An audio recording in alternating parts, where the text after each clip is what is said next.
ദേഷ്യവും സങ്കടവും ആ കച്ചവടക്കാരൻ്റെ മുഖത്ത് മിന്നിമറഞ്ഞു. അയാൾ ആസുറയെ സൂക്ഷിച്ചു നോക്കി. ആ കത്തി കൊണ്ട് തന്നെ കുത്തിക്കൊല്ലുമോ എന്ന് ഭയപ്പെട്ട ആസുറ കിടന്ന കിടപ്പിൽ മെല്ലെ എഴുന്നേറ്റു. വേച്ചു നടന്നു വന്ന് പ്രഭുവിൻ്റെ കാൽച്ചുവട്ടിൽ വീണു. അവരുടെ കാൽ കെട്ടിപ്പിടിച്ച് പൊട്ടിക്കരഞ്ഞുകൊണ്ട് പറഞ്ഞു, നിങ്ങളുടെ മകനെ എനിക്ക് കൊല്ലാൻ പറ്റില്ല. ഞാൻ കൊന്നിട്ടില്ല. പക്ഷേ എല്ലാവരും പറയുന്നത് ഞാനാണ് കൊന്നത് എന്നാണ്.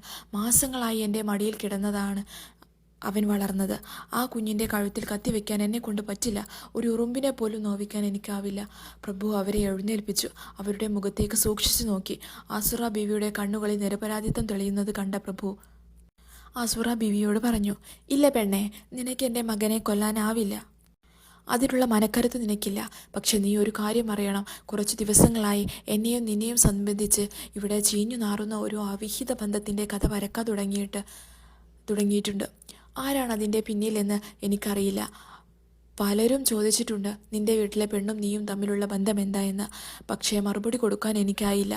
പക്ഷേ എൻ്റെ കുഞ്ഞിൻ്റെ മരണത്തോടെ എൻ്റെ കുടുംബജീവിതം തകർന്നു പോയി. ഇത് കേട്ടുകൊണ്ട് എൻ്റെ സമാധാനം നഷ്ടപ്പെട്ടു. അതുകൊണ്ട് ഇനിയും എൻ്റെ സമാധാനം നഷ്ടപ്പെടുത്താതെ ഞങ്ങളെ വിട്ടു ഒന്ന് പോയി തരാമോ? എന്നെ വിട്ട് എങ്ങോട്ടെങ്കിലും പോയിക്കൂടെ നിനക്ക്? ആസുറ ബീവി പറഞ്ഞു, ഇനി നിങ്ങളുടെ കുടുംബത്തിൽ ഒരു അധികപ്പറ്റായി ഞാൻ ഉണ്ടാവില്ല. എനിക്ക് അള്ളാഹു കാണിച്ചു തന്ന വഴിയുണ്ട്.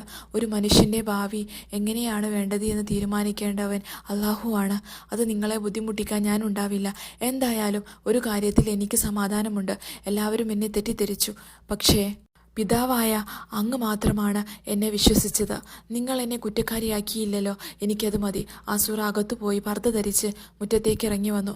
എന്നിട്ട് മരിച്ചു കിടക്കുന്ന കുഞ്ഞിൻ്റെ മുഖത്ത് നിന്നും തുണി നീക്കി നെറ്റിയിൽ ഒരു ചുംബനം കൊടുത്തിട്ട് പറഞ്ഞു, ഇല്ല മോനെ, ഈ പാവം പെണ്ണ് നിന്നെ കൊന്നിട്ടില്ല. നിന്നെ നുള്ളി നോവിക്കാൻ പോലും എനിക്കാവില്ല. അത് പറഞ്ഞ് ആസുറ നിറയുന്ന കണ്ണുകളോടെ അവിടെ നിന്നും യാത്ര തിരിക്കാൻ നേരം പ്രഭു പറഞ്ഞു, ഒന്ന് നിൽക്കൂ. കുറച്ച് പണം ആസുറക്ക് നേരെ നീട്ടിക്കൊണ്ട് പറഞ്ഞു, ഇത് സ്വീകരിച്ചോളൂ. ആസുറ പറഞ്ഞു, എനിക്ക് പണം വേണ്ട. എനിക്ക് എൻ്റെ അള്ളാഹു കൂടെയുണ്ട്. പ്രഭു സമ്മതിച്ചില്ല.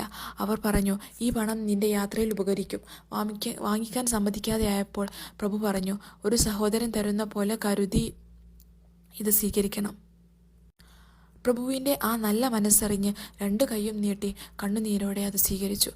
പക്ഷേ ആരോടും ഒന്നും പറയാതെ അള്ളാഹുവിനെ മാത്രം ഓർമ്മിച്ചിട്ട് കൊണ്ട് അവിടെ നിന്നും ഇറങ്ങി നടന്നു. അള്ളാഹുവിനെ ഓർത്തുകൊണ്ട് ആസുറ നടക്കുകയാണ്. നടന്ന് ചെറിയ ടൗണിലെത്തി. അവിടെ കണ്ട കടയിൽ നിന്ന് കുറച്ച് സാധനങ്ങൾ വാങ്ങി കയ്യിലുണ്ടായിരുന്ന പെട്ടിയിൽ സൂക്ഷിച്ചു. വീണ്ടും നടക്കുകയാണ്. കുറച്ചു ദൂരം സഞ്ചരിച്ചപ്പോൾ കുറച്ച് അപ്പുറത്ത് നിന്ന് ഒരു ദയനീയ കരച്ചിൽ കേൾക്കുന്നു. കരച്ചിൽ ശബ്ദം കൂടി വന്നപ്പോൾ ആസുറ ബീവി കരച്ചിൽ കേൾക്കുന്ന ഭാഗത്തേക്ക് നീങ്ങിച്ചെന്ന്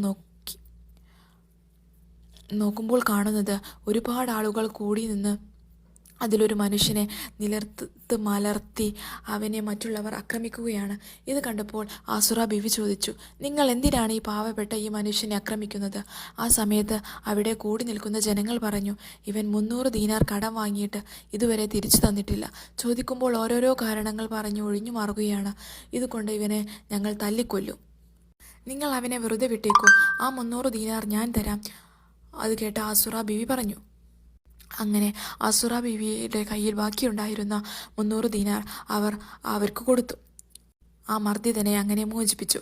അൽഹംദുലില്ലാ, നല്ല ഒരു പുണ്യപ്രവൃത്തി ചെയ്ത സന്തോഷത്തിൽ ആസുറ ബീവി നടക്കാൻ തുടങ്ങി. അങ്ങനെ നടക്കുമ്പോൾ ആ കടത്തിൽ നിന്നും രക്ഷപ്പെടുത്തിയ ആൾ പിന്നിൽ നിന്നും ആസുറ ബീവിയെ വിളിക്കാൻ തുടങ്ങി. ആസുറ ബീവി ചോദിച്ചു, എന്തു വേണം? ഇനിയും ആരെങ്കിലും നിന്നെ ഉപദ്രവിക്കുന്നുണ്ടോ? ഇനി ആർക്കെങ്കിലും കടം കൊടുക്കാനുണ്ടോ? ആസുറ ബീവി രക്ഷപ്പെടുത്തിയ അയാളോട് പറഞ്ഞു, ആരും എന്നെ ഉപദ്രവിക്കുന്നില്ല.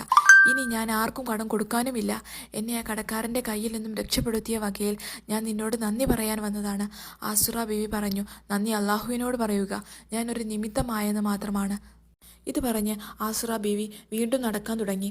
അയാൾ വീണ്ടും ആസുറ ബീവിയോട് പറഞ്ഞു, ഞാനും നിങ്ങളോടൊപ്പം വരാൻ ആഗ്രഹിക്കുന്നു. ബീവി പറഞ്ഞു, അത് പാടില്ല.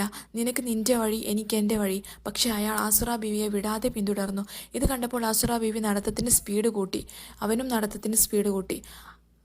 ഇവൻ എന്നെ വിടുന്ന ലക്ഷണമില്ല എന്ന് മനസ്സിലാക്കിയപ്പോൾ ആസുറ ബീവി ഓടാൻ തുടങ്ങി. കൂടെ അയാളും സ്പീഡ് കൂട്ടി ഓടുകയാണ്. ഒരു കടലോര വക്കിലൂടെയാണ് രണ്ടുപേരും കൂടി ഓടിക്കൊണ്ടിരിക്കുന്നത്. ആ സമയത്താണ് കടലിൽ ഒരു പായക്കപ്പൽ നിർത്തിയിട്ടിരിക്കുന്നത്. അതിലെ കപ്പിത്താൻ കടലോര വക്കിൽ വിശ്രമിക്കുകയായിരുന്നു. കപ്പിത്താൻ നോക്കുമ്പോൾ വളരെയധികം സുന്ദരിയായ ഒരു യുവതി ഒരു യുവാവ് ഓടിച്ചിട്ട് പിടിക്കാൻ ശ്രമിക്കുന്നു. കപ്പിത്താൻ കണ്ടപ്പോൾ ആസുറ ബീവി ഓടി വന്നുകൊണ്ട് വളരെ ദയനീയമായി പറഞ്ഞു, സഹോദരാ, എന്നെ അയാളിൽ നിന്ന് രക്ഷപ്പെടുത്തണം. ആ സമയത്ത് കപ്പിത്താൻ ആസുറ ബീവിയെയും ആസുറ ബീവിയെ പിന്നാലെ കൂടിയ അയാളെയും രണ്ട് ഭാഗത്തേക്കായി മാറ്റിക്കൊണ്ട് കപ്പിത്താൻ അയാളോട് ചോദിച്ചു, നീ എന്തിനാണ് ഇവളുടെ പിന്നാലെ ഓടി ഇവളെ ബുദ്ധിമുട്ടിക്കുന്നത്? ഇവൾ നിന്റെ ആരാണ്? അയാൾ പറഞ്ഞു, ഇവൾ എൻ്റെ അടിമ സ്ത്രീയാണ്. ഇവളുടെ കയ്യിലെ പെട്ടി കണ്ടോ? എന്നിൽ നിന്നും ഒളിച്ചോടുകയാണ് ഇവൾ. അതുകൊണ്ടാണ് ഞാൻ ഇവരുടെ പിന്നാലെ ഓടുന്നത്. അപ്പോൾ ആസുറ ബീവി പറഞ്ഞു, സഹോദര, അവർ പറയുന്നത് നുണയാണ്. അവൻ്റെ വാക്കുകൾ വിശ്വസിക്കരുത്. ഞാൻ അവൻ്റെ അടിമ സ്ത്രീയല്ല. ദയവ് ചെയ്ത് ഞാൻ പറയുന്നത് വിശ്വസിക്കണം. പക്ഷേ ആസുറ ബീവിയുടെ സൗന്ദര്യത്തിൽ മതിമറന്ന കപ്പിത്താൻ ആസുറ ബീവി പറയുന്നത് കേട്ടില്ല. മാത്രവുമല്ല, അയാളോട് ചോദിച്ചു, ഈ അടിമ സ്ത്രീയെ എനിക്ക് വിൽക്കാമോ? അയാൾ പറഞ്ഞു, 300 ദീനാർ തരുമെങ്കിൽ ഞാൻ അടിമയെ നിങ്ങൾക്ക് വിൽക്കാം. അങ്ങനെ അയാൾ 300 ദീനാർ കൊടുത്തു. ആസുറ ബീവിയെ കപ്പിത്താൻ വാങ്ങിച്ചു. അയാളെ പറഞ്ഞു വിട്ടു. ശേഷം ആസുറ ബീവിയോട് കപ്പിത്താൻ പറഞ്ഞു, എടി പെണ്ണെ, നീ ഇപ്പോൾ എന്നെ അടിമ സ്ത്രീയാണ്. ആസുറ ബീവി പൊട്ടിക്കരഞ്ഞു, ഞാൻ ആരുടെയും അടിമ സ്ത്രീയല്ല. അയാൾ എൻ്റെ യജമാനനുമല്ല. ഞാൻ 300 ദീനാർ കൊടുത്ത് കടക്കാരിൽ നിന്നും അയാളെ രക്ഷപ്പെടുത്തിയതാണ്. പക്ഷേ ഇതൊന്നും കപ്പിത്താൻ സ്വീകരിച്ചില്ല.